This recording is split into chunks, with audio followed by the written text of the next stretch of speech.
When most people think of bone broth, they imagine a healing, almost magical elixir, rich, warm, and filled with nutrients passed down from generations.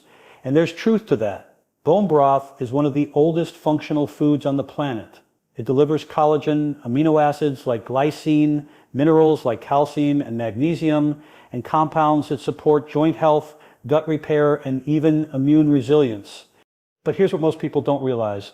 Drinking bone broth the wrong way can actually work against your health, especially as we age. And this isn't just about nutrition, it's about chemistry, digestion, and how our brain and body process what's inside that cup. For example, did you know that simmering bones for too long can release excessive amounts of glutamate, a neurotransmitter that in balance supports learning and memory, but in excess can overstimulate neurons and contribute to brain fog, anxiety, and sleep disruption? That's one of the hidden risks very few people talk about. Or consider this, bone broth can be a source of heavy metals like lead if the bones are not sourced properly. A 2013 study published in Medical Hypotheses found that broths made from certain bones contain measurable lead levels, enough to matter for seniors whose detoxification systems are less efficient with age. So while bone broth can be incredibly healing, it is not automatically safe just because it's natural. Seniors in particular need to pay attention to preparation methods, timing, and sourcing, because the difference between a nourishing drink and a harmful mistake lies in the details. In today's session, we're going to break down the 6 most important science-backed mistakes people make with bone broth.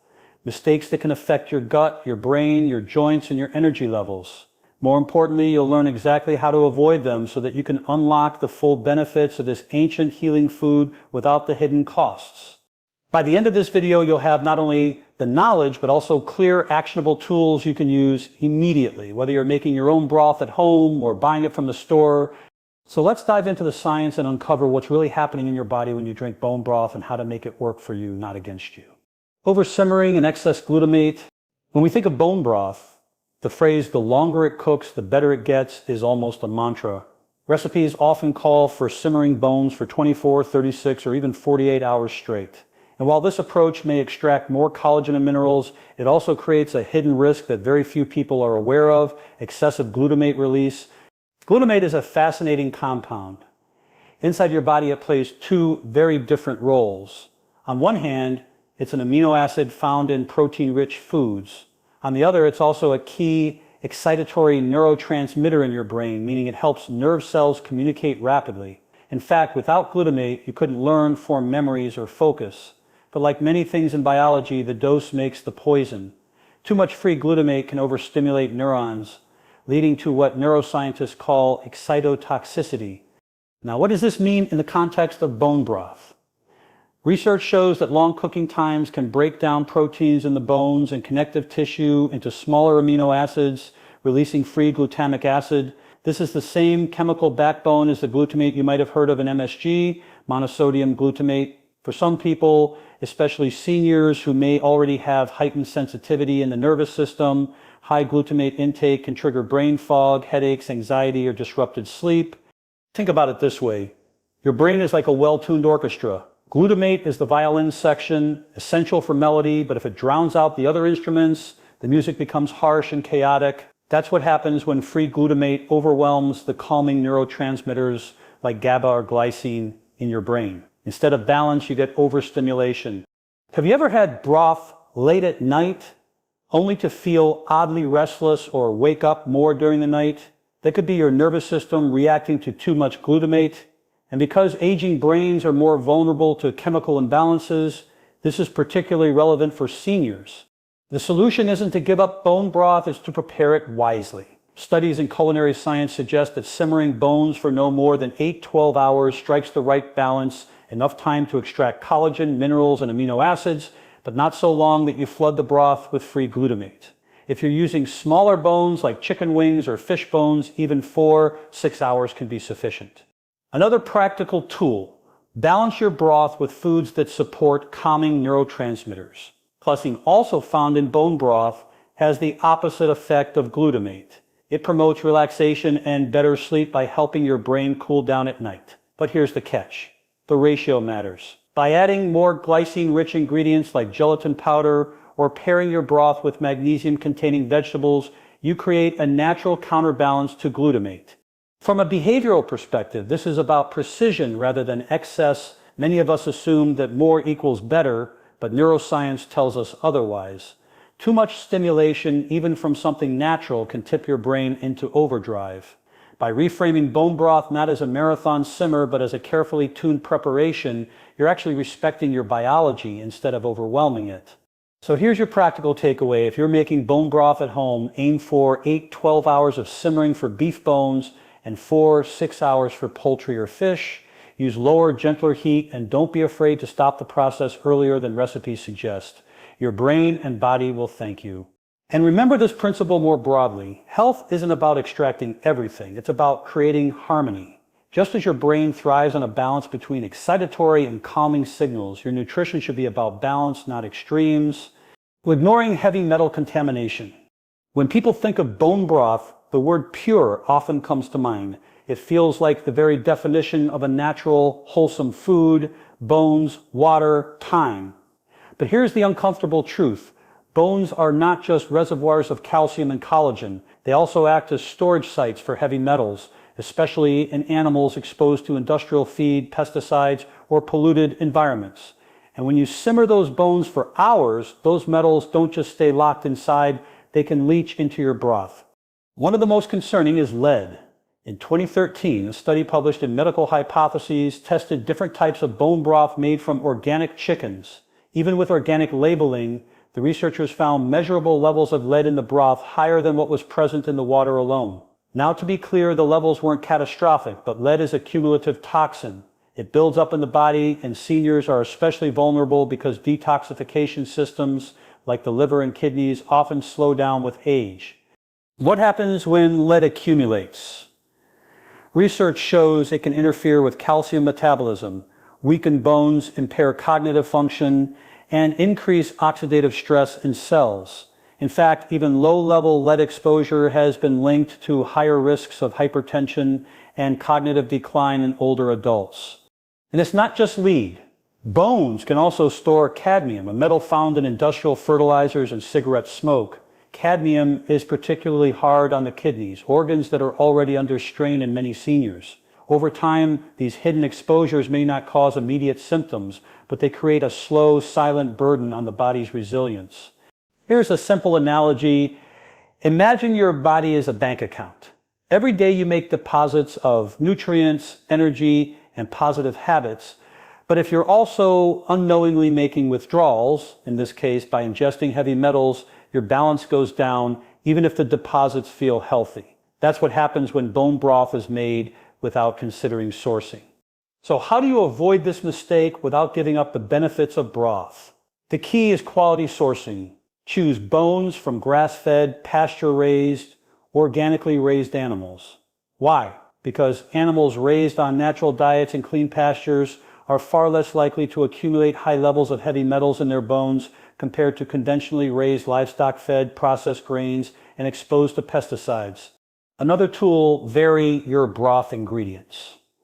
Instead of relying solely on beef or chicken bones, try incorporating fish bones from wild-caught, low-mercury species. Not only does this diversify your nutrient profile, but it also reduces the risk of repeated exposure to the same contaminants. Practical step: when you make broth, skim off the first batch of foam and water during the initial boil. Many chefs and nutritionists recommend discarding that first flush because it often contains impurities and potential toxins released early in the cooking process. By replacing the water and continuing to simmer, you create a cleaner broth. This isn't about creating fear, it's about awareness. The truth is, bone broth can be one of the most nourishing foods you consume. But if you don't respect sourcing, you may unknowingly undermine your health. Think of it like buying produce. An apple from a pesticide-sprayed orchard is not the same as one from a clean organic farm. The same principle applies to the bones you use. So here's the tool to remember. Always source bones from organic, pasture-raised animals or wild-caught fish, and use the first boil discard method to reduce impurities. This single step dramatically shifts your broth from a potential source of hidden toxins to a true healing food. And if this insight is resonating with you, consider subscribing to this channel. Every week we break down science-backed strategies like this. So you not only know the risks, but also have the tools to overcome them. Using the wrong ratio of bone to water. One of the most overlooked mistakes with bone broth has nothing to do with cooking time or sourcing. It's about proportion. The ratio of bone to water determines the concentration of nutrients, and getting this wrong can either strip your broth of its healing potential or overload your system in ways that create stress instead of strength. Let's start with the science. When bones are simmered, minerals like calcium, magnesium, and phosphorus dissolve into the liquid. Collagen and connective tissue break down into amino acids like glycine and proline. If the broth is too diluted, meaning too much water for too few bones, you end up with a weak, watery soup that delivers little of these benefits. But if the broth is too concentrated, packed with bones, and simmered in minimal water, you may flood your system with high levels of minerals and amino acids all at once. Why does this matter? Seniors, in particular, need balance. For example, too much calcium in one sitting can compete with magnesium absorption and in some cases even contribute to kidney stone formation. Similarly, an overload of amino acids can stress the kidneys, which are already less efficient with age. Think of it like brewing tea. If you dunk one tiny tea bag into a gallon of water, you'll barely taste anything. But if you stuff 20 tea bags into one small cup, the brew is so strong it's bitter, overwhelming, and possibly irritating to your stomach. The key, as in most areas of biology, is balance. Have you ever noticed feeling heavy, bloated, or unusually thirsty after drinking bone broth? That could be your body signaling that the concentration was too high for your system to process comfortably. On the other hand, if you've had broth that tasted thin and lacked body, you probably weren't getting much nutrition from it. So what's the optimal ratio? Culinary nutritionists often recommend about 1 to 1.5 pounds of bones for every 1 quart liter of water. This creates a broth that is nutrient dense but not overwhelming. If you want a lighter broth, perhaps to sip daily, you can dilute further after cooking, essentially creating 2 strengths from 1 batch. Another practical protocol is to think of broth like a supplement. You wouldn't take a handful of multivitamins all at once. You'd space them out to allow your body to absorb them properly. The same goes for broth. A smaller cup daily can be more beneficial than a massive bowl only occasionally. Consistency, not intensity, is what leads to real benefits. From a neuroscience perspective, this ties back to how your body and brain handle homeostasis, the principle of balance. Your nervous system is constantly adjusting to keep things within a safe range, not too hot, not too cold, not too much, not too little. Nutrition works on the same principle. When you respect balance, your body integrates the nutrients smoothly. When you overload, it triggers stress responses that cancel out the very benefits you're aiming for. Here's a simple tool to apply the spoon test. After your broth cools, place a spoon in it. If a light gel forms, you've hit the sweet spot of collagen extraction. If it's rock hard and rubbery, you may have gone too concentrated. If it's completely watery, you may need more bones next time. Use this as your quick, kitchen-friendly gauge of whether your ratios are on target. So the takeaway is this: don't fall into the trap of stronger is always better. Bone broth works best when it's prepared in a balanced, sustainable way, a ratio that delivers nourishment without overwhelming your system. For seniors, this can mean the difference between a broth that supports your joints, gut, and brain every day and one that leaves you feeling sluggish or stressed. Your body, like your brain, thrives not on extremes but on harmony. By respecting proportion in your broth, you respect proportion in your life. Relying on bone broth alone for collagen and joint health. One of the biggest reasons seniors turn to bone broth is the promise of collagen. Collagen is the structural protein that gives strength to your skin, elasticity to your tendons, and resilience to your joints. And it's true, bone broth is a natural source of collagen peptides and amino acids like glycine, proline, and hydroxyproline, which your body can use to support connective tissue. But here's the critical truth. Collagen isn't plug and play. You don't just drink bone broth and have it automatically convert into stronger joints or smoother skin. Biology doesn't work that way. For collagen synthesis to occur, your body requires cofactors, vitamins and minerals that act like the spark plugs in the engine. Without them, the amino acids from bone broth remain raw materials that never get built into functional collagen. The most important of these is vitamin C. Research, including work published in the American Journal of Clinical Nutrition, shows that vitamin C is essential for the enzymes that stabilize and cross-link collagen fibers. Without it, your body simply cannot manufacture collagen, no matter how much bone broth you consume. This is why scurvy, the disease sailors once suffered, caused bleeding gums and weak joints. It wasn't from lack of protein, but from lack of vitamin C to assemble collagen. Other critical players are copper and zinc. Copper helps form the strong cross-links that give collagen its tensile strength, while zinc supports the enzymes involved in tissue repair and regeneration.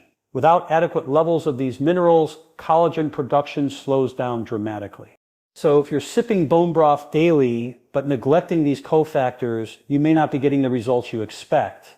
It's like having a construction site filled with bricks, the amino acids, but no workers or mortar, the vitamins and minerals to assemble them into a building. The materials pile up, but nothing gets built.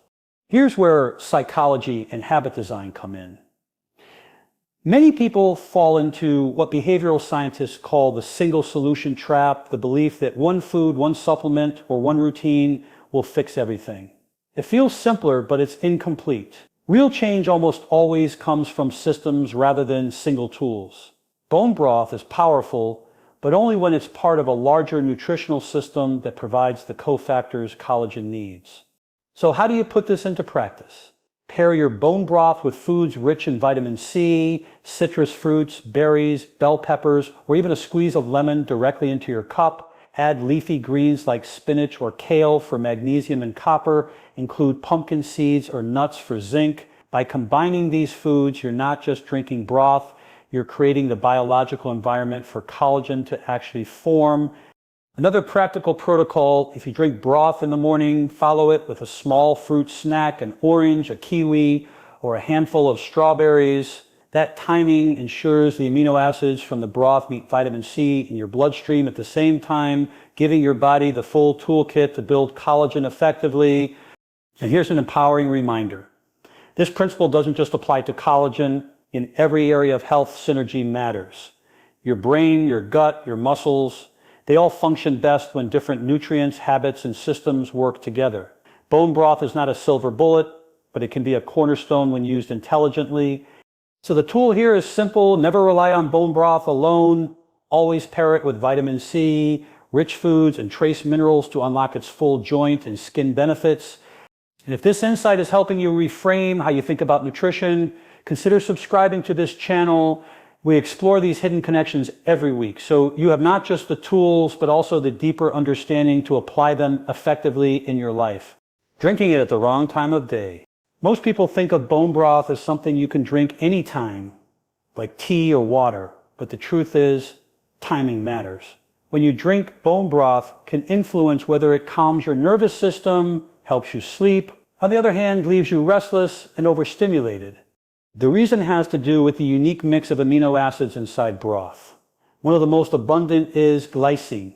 Glycine acts as a calming neurotransmitter in the brain, supporting deeper sleep and reducing core body temperature at night. Several studies, including one published in the Journal of Pharmacological Sciences, show that consuming glycine before bed can improve sleep quality and reduce nighttime awakenings. For seniors who often struggle with fragmented sleep, this can be a powerful natural tool. But here's the nuance. Bone broth can also contain significant levels of glutamate if it's been simmered too long, as we discussed earlier. Glutamate is excitatory. It stimulates the brain, supporting focus and alertness. While that might be beneficial in the morning or midday, it can be disruptive at night. So the same cup of broth can either act like a gentle sleep aid or an unwanted stimulant, depending on timing and preparation. Have you ever noticed feeling calm and ready for rest after a cup of broth in the evening? That's likely the glycine effect. But if you found yourself lying awake, tossing and turning after drinking broth late at night, glutamate could be the culprit. Here, Estes, how to align broth intake with your body's SEPs, natural rhythms. Morning. A light cup of broth can be grounding and supportive for digestion. The amino acids help balance blood sugar and provide steady energy without the crash of caffeine. If you tend to feel anxious in the mornings, a shorter simmered broth higher in glycine may help you start the day calmly. Afternoon. Broth here can work as a stabilizer. Many people experience an energy dip after lunch, the so-called afternoon slump. A warm cup of broth provides amino acids that gently support alertness without overstimulation, especially if paired with light movement or a short walk. Evening, this is where precision matters. If your broth has been cooked on the shorter side and contains more glycine, sipping it an hour before bed can act almost like a natural sleep supplement. But if you're unsure of its glutamate content, or if you've noticed broth disrupts your sleep, move your intake earlier in the day. From a neuroscience perspective, what's happening here is about neurotransmitter balance. Think of glycine as pressing the brain's brake pedal and glutamate as pressing the gas pedal. If you hit the brakes before bed, you slow down naturally into sleep. If you hit the gas instead, you stay wired. Timing is how you decide which pedal you're pressing. Practical tool. Experiment with broth timing for 1 week. Drink a small cup in the morning on days 1 and 2, on days 3 and 4.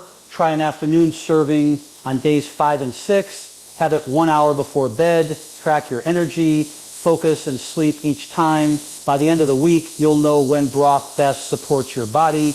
This creates a personalized protocol instead of a one-size-fits-all routine. Remember, nutrition is most powerful when it's aligned with your daily rhythms, what scientists call your circadian biology. By matching broth intake to your natural energy curve, you're not just feeding your body, you're synchronizing it.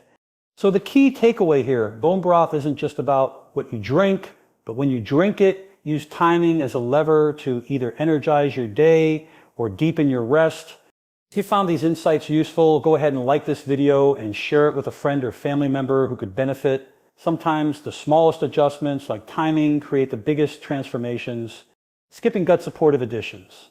Bone broth has rightly earned its reputation as a gut healing food. The collagen and gelatin it contains can help repair the gut lining, while the amino acid glutamine supports intestinal cells. But here's where many people, especially seniors, miss out. They stop at the broth itself. They drink it plain, thinking that's all they need, when in reality, broth becomes far more powerful when paired with certain gut-supportive herbs and vegetables. Let's look at the science. The gut isn't just a passive tube where food passes through. It's a complex ecosystem, home to trillions of microbes that influence everything from digestion to mood to immunity. A growing body of research, including findings published in Nature Reviews, Gastroenterology, and Hepatology, shows that gut health directly impacts brain function, inflammation levels, and even longevity. Bone broth provides a soothing base, but the real healing often comes when you enhance it with foods that nurture the microbiome and reduce inflammation.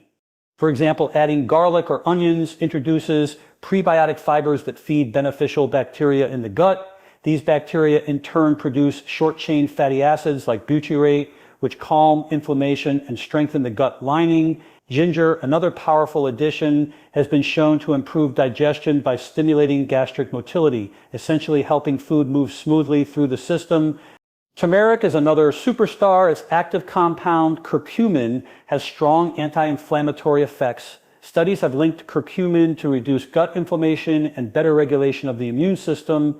When added to broth, turmeric not only boosts flavor, but also provides a biochemical shield against chronic inflammation, which is a root driver of aging-related disease. Seaweed, often overlooked in Western kitchens, adds minerals like iodine and magnesium, as well as polysaccharides that feed good gut bacteria. For seniors, this can be particularly important since gut microbial diversity tends to decline with age. Supporting that diversity is like maintaining a vibrant garden. The more variety you have, the more resilient your health becomes. Think of bone broth as the canvas. On its own, it has healing potential.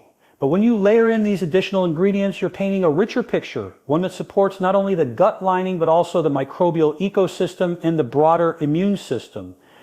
From a behavioral science perspective, this is about upgrading your defaults. Most of us default to doing the simplest version of a habit, in this case, plain broth. But the psychology of habit design shows that small upgrades to an existing habit often stick better than trying to start a new one from scratch. Adding a few slices of ginger or a clove of garlic to your broth doesn't require a new routine. It's just a subtle upgrade to what you're already doing. Yet the payoff for your gut health is disproportionately large. Here are sets, a simple protocol you can try at home. Start with your standard broth. Add 1-2 slices of fresh ginger for digestion. Toss in a clove of garlic or a small onion to feed good bacteria. Sprinkle turmeric and black pepper for anti-inflammatory benefits. If you enjoy seaweed, add a small strip of kombu or wakame during simmering for minerals and gut support. Not only will your broth taste richer and more complex, but you'll also be transforming it into a true functional food, one that supports the gut-brain axis, reduces inflammation, and strengthens resilience as you age. So the lesson here is simple. Don't stop at plain broth. Upgrade it with gut-supportive additions that amplify its healing effects. Your gut, and by extension, your brain, your mood, and your longevity will thank you. We've covered a lot today, and what I hope you see is that bone broth, while simple on the surface, is a powerful tool that requires precision. Done right, it supports your gut, your joints, your sleep, and even your brain. Done carelessly, it can introduce problems that cancel out those benefits. Let's quickly recap the 6 mistakes seniors must avoid. Simmering too long, which can overload the broth with glutamate and overstimulate the brain. Using poorly sourced bones, which may bring in hidden heavy metals like lead or cadmium. Getting the bone-to-water ratio wrong, leaving you with either a weak soup or an overwhelming concentration. Relying only on broth for collagen, forgetting that vitamin C, zinc, and copper are the cofactors that make collagen possible. Drinking broth at the wrong time of day, pressing the brain set's gas pedal instead of the brake. Skipping gut healing additions like garlic, ginger, turmeric, and seaweed, which transform broth into a true functional food. At its core, the lesson here is about balance and intentionality. Your body is a finely tuned system, not a machine you can overload and expect to run smoothly. The best results come from harmony, the right preparation, the right sourcing, the right timing, and the right pairings. Here's your challenge. Pick just one of these tools and put it into practice this week. Maybe it's shortening your simmer time, maybe it's squeezing lemon into your broth for vitamin C, or maybe it's experimenting with timing to see how your sleep responds. By trying even one change, you'll begin to feel the difference that precision makes. And remember, small, science-backed adjustments compound into major benefits over time. This isn't about perfection, it's about progress. If you found value in these insights, I invite you to like this video, share it with someone you care about, and subscribe to join this community. Together, we're building not just knowledge, but a way of living that supports vitality, clarity, and longevity at every age. Your health is your foundation. Treat it with wisdom, and it will carry you with strength